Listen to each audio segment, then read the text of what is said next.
Thank you तनु जी। जय जनेत sir. तो second प्रश्न है, सर्वाधिक महिमा शुद्ध परिणति की कही गई है। बंध, अबंध और बंधुयुच्छति का नियमन परिणति के अनुसार होता है। शुद्ध उपयोग तो कभी कभी होता है, पर परिणति सदा रहती है। इस शुद्ध परिणति पर थोड़ा प्रकाश डालें। तो पहले बताओ क्लोजिंग टाइम क्या है, फिर उसी हिसाब से मैं एक्सप्लेन करूंगा। मैं तो आप प्रश्न पूछते हो ना तो दिमाग में इतने पन्ने खुल जाते हैं ना कि मैं सोचता हूँ कि इस पन्ने का बताऊं कि इस पन्ने का बताऊं। आप टाइम बता दो, उसी हिसाब से अपन चर्चा करेंगे। ठीक। सर अभी यही बात हो रही थी कि आपके हम जो प्रश्न है वो हमें कम से कम 2-3 सेशन आपको कंटिन्यूअस बुलाना पड़ेगा, तब हमें क्लैरिटी मिल पाएगी। ये बहुत ही ये आपने। बहुत ये जी। बहुत बड़ा प्रश्न आपने पूछा है एक्चुअली। शुद्ध परिणति का, बंध बंध विच्छित्ति का, अबंध और बंध विच्छित्ति का। अच्छा, मैं ना एक बहुत बेसिक कॉन्सेप्ट इसमें देता हूँ आपको। शायद आपने ये चर्चा सुनी है कि नहीं सुनी है, लेकिन मैं देता हूँ फिर भी। बंध और बंध विच्छित्ति। बंध माने जो प्रकृति बंध होता है, जो 108 मूल प्रकृतियां और 148 प्रकृतियां, उत्तर प्रकृतियां कही गई हैं, उन प्रकृतियों के बंध को। और उन प्रकृतियों के विच्छित्ति भी दो प्रकार से होती है। एक बंध विच्छित्ति होती है, एक उदय विच्छित्ति होती है। बंध विच्छित्ति माने कोई कर्म बंध रहा था, अब वो नहीं बंधेगा आगे से, खत्म। सम्यक दर्शन हो गया, अब नरक आयु का बंध नहीं होगा, त्रियंच आयु का बंध नहीं होगा, भावनात्रिक का बंध नहीं होगा, नपुंसक वेद का बंध नहीं होगा, स्त्री बंध नहीं होगा, है, ये बंध नहीं होंगे। सम्यक दर्शन हो गया, इसको बोलते हैं बंध विच्छित्ति। उदय विच्छित्ति किसको बोलते हैं? बंध विच्छित्ति में सम्यक दर्शन नहीं हुआ था, उसके पहले नरकायु का बंध हो गया मान लो। अब तो सम्यक दर्शन हो गया, तो नरकायु रहेगी कि नहीं रहेगी? सम्यक दर्शन होने के बाद आरंभ नहीं हो सकता है, इसका नाम बंध विच्छित्ति है। लेकिन उदय विच्छित्ति हो जाए ये जरूरी नहीं है उससे। उदय विच्छित्ति होगी क्योंकि सत्ता में पड़ी हुई है प्रकृतियां। सत्ता में प्रकृतियां ना रहें उसके बाद उदय विच्छित्ति होती है। ये विच्छित्ति की बात हुई। क्यों होती है, कैसे होती है बंध विच्छित्ति? कि जीव के जब निर्मल परिणाम होते हैं उससे होती है, शुद्ध परिणामों से होती है। अच्छा, शुद्ध परिणामों से होती है। ये कर्मों में जो हलचल है ना, ये शुद्ध परिणाम से होती है, शुद्ध भाव से होती है। मैं थोड़ी खतरनाक बात कहने वाला हूँ, इसीलिए भूमिका बना रहा हूँ।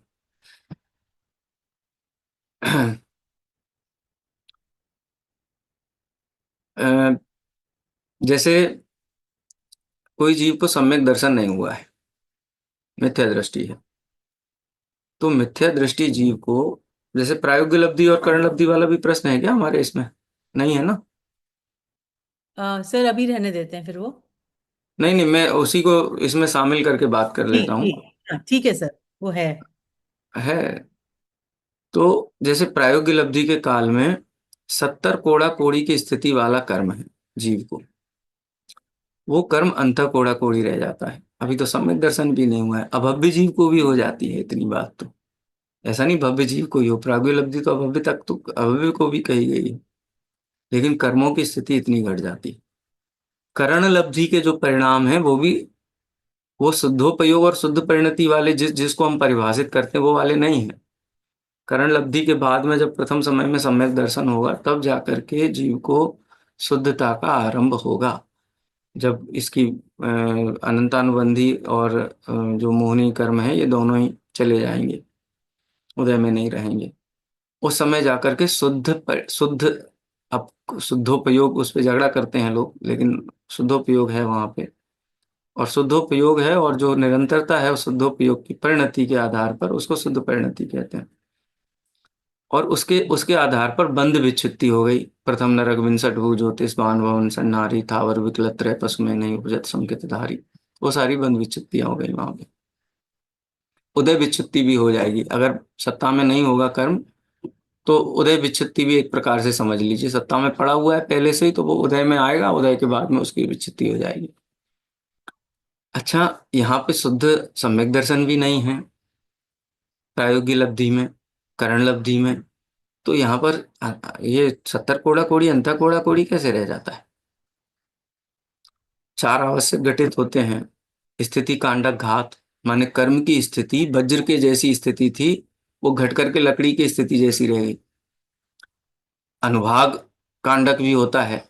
अनुभाग कांडक में क्या होता है कि कर्म का पुण्य प्रकृतियां कैसी थी, एकदम गुड़ के स्वाद जैसी, वो मिश्री के स्वाद जैसी हो जाती हैं, खांड के स्वाद जैसी हैं, अमृत के स्वाद जैसी हो जाती है। एनालॉजी है, ऐसा स्वाद नहीं आता उसमें।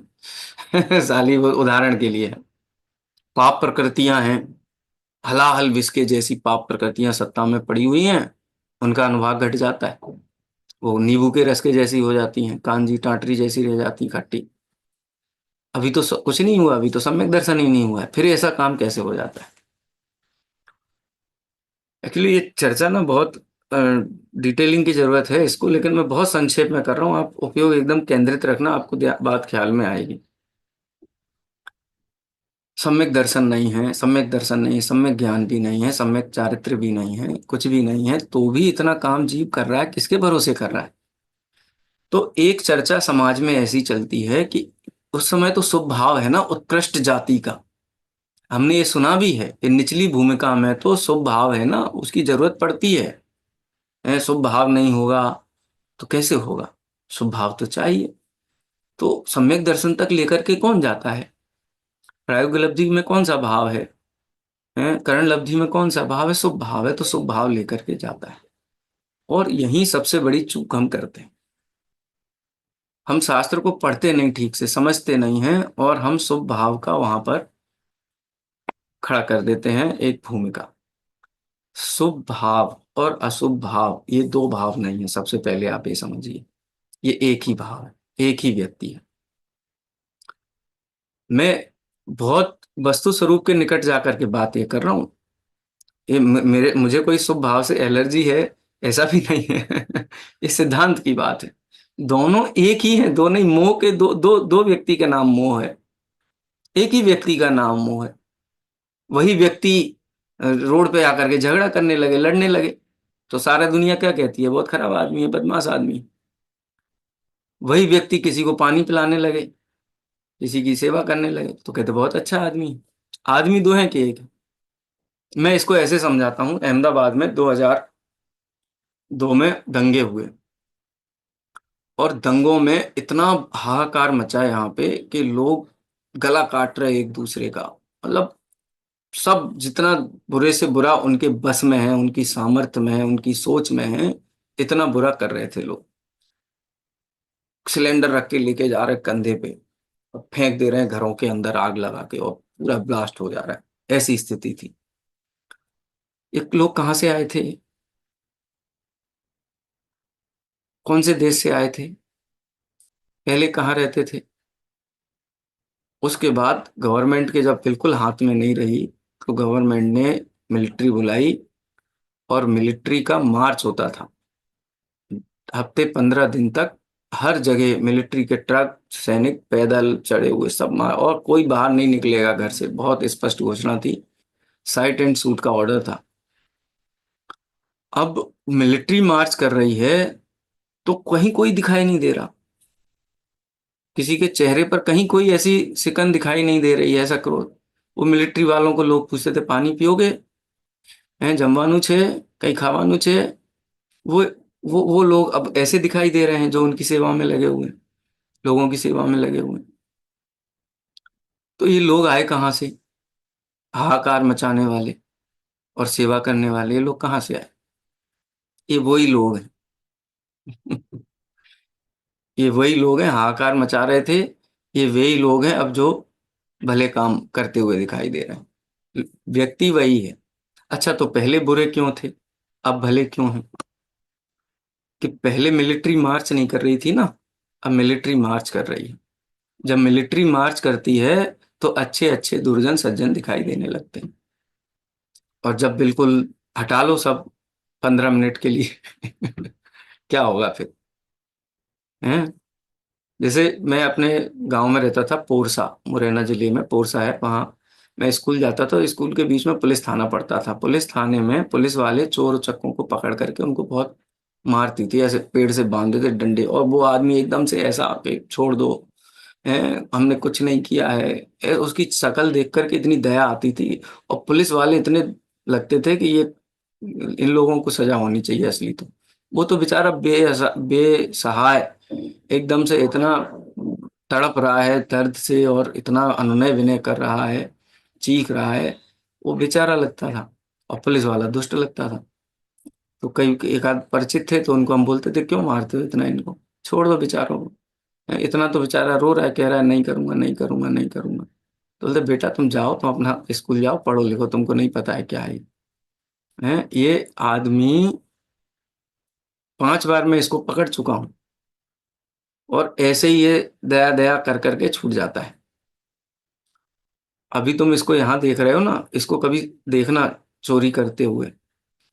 जो निस्सहाय लोग हैं, सरल सज्जन लोग हैं, उनकी गर्दन पे ऐसे छुरा रख देता है और घुसा देता है अंदर लूटने के लिए, उनके प्राण निकलते हो तो निकल जाएं। अभी ये यहाँ ऐसा दिख रहा है।